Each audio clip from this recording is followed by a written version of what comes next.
आज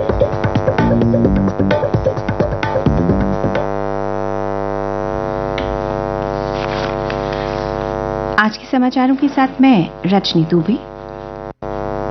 पहले सेना द्वारा जन कल्याण के लिए किए गए कार्यों पर एक नजर। भारतीय सेना ने युवाओं को प्रोत्साहित करने के लिए कई कार्यक्रम आरंभ किए हैं। उसी भावना के अंतर्गत जिला किश्तवाड़ के ठाठरी में ड्रग एडिक्शन के बारे में जानकारी मुहिम शुरू की गई, जिसका उद्देश्य स्थानीय लोगों को नशीली दवाओं के दुरुपयोग से होने वाले नुकसान तथा इस बिद्दत से छुटकारा हासिल करने के तरीकों के बारे में अवगत करवाना था। इस मुहिम में भारतीय सेना तथा स्थानीय प्रशासन के प्रतिनिधियों द्वारा लेक्चर दिए गए। 56 स्थानीय लोगों तथा विद्यार्थियों ने इस जानकारी मुहिम में भाग लिया तथा सेना के इस कार्य की प्रशंसा की। इंडियन भारतीय सेना में भर्ती होने के इच्छुक नौजवानों की शारीरिक क्षमता की जांच के लिए भद्रवाह स्थित भारतीय सेना के सोहांडा में एक कैंप का आयोजन किया गया। इस इलाके में कई ऐसे गरीब परिवारों से संबंधित युवा हैं जिनके पास खेतीबाड़ी के अलावा आय का कोई साधन नहीं है। 26 जनवरी 2022 को डोडा जिले के खिलानी और सोहांडा के आसपास के इलाकों के 15 लड़कों ने इस फिजिकल फिटनेस कैंप में भाग लिया। इस कैंप में भाग लेने से इन युवाओं में भविष्य में किसी भी रिक्रूटमेंट रैली में भाग लेने के लिए आत्मविश्वास की भावना जागृत हुई। एक युवा ने सेना का धन्यवाद किया तथा स्थानीय लोगों ने सेना के इस कदम की भरपूर प्रशंसा की। किश्तवाड़ जिले के दक्षिण इलाके के लोगों की सहायता करने के सपने अपने प्रयासों को जारी रखते हुए ऑपरेशन सद्भावना के तहत भारतीय सेना ने टंडर में एक जेसीबी मेंटेनेंस कोर्स का आयोजन किया। इस इलाके में पकने दल तथा केरू पावर प्रोजेक्ट्स तथा बीआरओ द्वारा कई सड़क परियोजनाओं के शुरू होने से जेसीबी, बुलडोजर, कंप्रेसर इत्यादि को हैंडल करने के लिए ट्रेनिंग हासिल किए गए लोगों की आवश्यकता रहती है। ये प्रोजेक्ट्स टंडर गांव के निकट होने के कारण और इलाका आतंकवाद प्रभावित होने के कारण सेना ने युवाओं को ट्रेनिंग देकर इन प्रोजेक्ट्स में नौकरी प्राप्त करने के काबिल बनाने का बीड़ा उठाया है।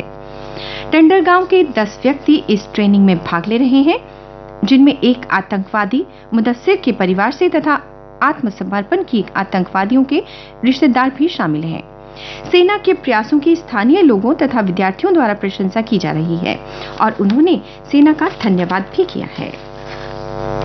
और अब मुख्य समाचारों की सुर्खियां। रूस यूक्रेन युद्ध से जुड़ा समाचार, जिसे सभी समाचार पत्रों ने अपना पहला समाचार बनाया है। तल्खियों धमकियों के बीच यूक्रेन रूस वार्ता बेनतीजा रही। रूस ने परमाणु ट्रायल की तैयारी शुरू की। कल युद्ध का 5वां दिन था। 16 बच्चों समेत 352 यूक्रेनी नागरिक अब तक मारे गए। उधर यूक्रेन ने दावा किया है कि उसने 4500 रूसी सैनिकों को मारा। रूसी सेना ने यूक्रेन की राजधानी कीव से नागरिकों को हाईवे के रास्ते कीव छोड़ने को कहा। रूस पर अन्य देशों द्वारा लगाए गए प्रतिबंधों से रूस को झटका लगा है। रूस की करेंसी रूबल 30% तक गिरी। पहली बैठक में वार्ता के बेनतीजा रहने पर अब फिर वार्ता जल्द होने जा रही है। भारत ने 72 घंटे में दूसरी बार नहीं किया यूनाइटेड नेशन सिक्योरिटी काउंसिल में मतदान।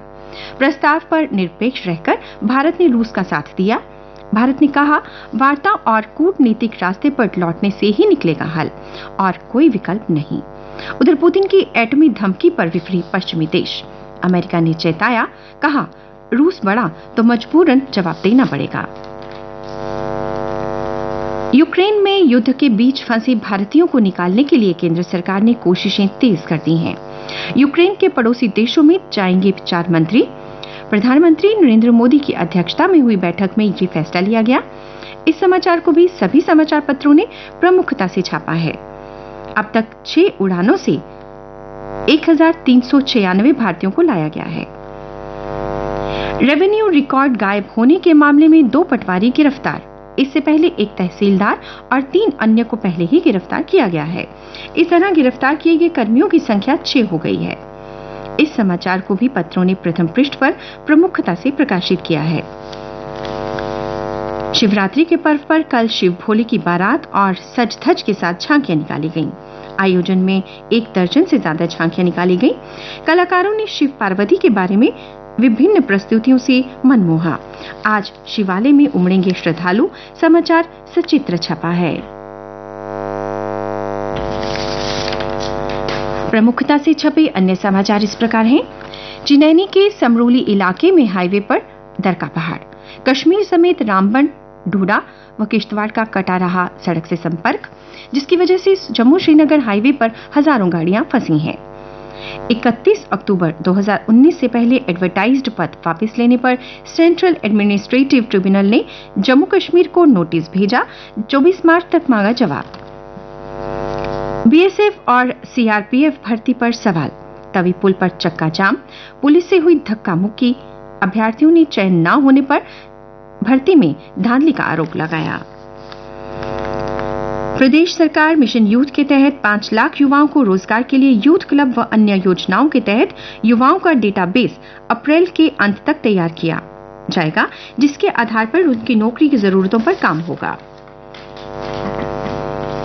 पुंछ म्युनिसिपल काउंसिल ने जिला प्रशासन पुंछ के निर्देश पर चला अतिक्रमण विरोधी अभियान। शहर के विभिन्न इलाकों से हटाई गई अवैध रेहड़ी फड़ी। कश्मीर में शब-ए मिराज बड़ी मजहबी अकीदत के साथ मनाई गई। कोरोना के चलते लोगों ने बड़ी संख्या में श्रीनगर की हजरतबल ईदगाह में नमाज अदा की। कोरोना से जुड़े समाचार। जम्मू कश्मीर में पिछले 24 घंटों में कोरोना के 50 नए मामले सामने आए और किसी के मरने का समाचार नहीं है। और अब खेल समाचार। 2 मैचों की टेस्ट सीरीज में 4 मार्च को भारत और श्रीलंका के बीच पहला टेस्ट मैच मोहाली में खेला जाएगा। जम्मू कश्मीर पुलिस द्वारा आयोजित यूनियन टेरिटरी स्तर का अंडर 19 क्रिकेट टूर्नामेंट का आगाज जीजीएम साइंस कॉलेज ग्राउंड में हुआ। टूर्नामेंट का पहला मुकाबला कश्मीर राइजिंग स्टार्स और जम्मू डेयर डेविल के बीच खेला गया। मुकाबले में जम्मू डेयर डेविल टीम ने 30 रनों से जीत हासिल की। मौसम। समाचार पत्रों में छपी जानकारी के अनुसार आज मौसम आमतौर पर शुष्क रहेगा। तापमान कल का अधिकतम तापमान 21.6 डिग्री सेल्सियस और न्यूनतम तापमान 7.8 डिग्री सेल्सियस। आज सूर्यास्त 6:29 पर और कल सूर्योदय 6:59 पर होगा।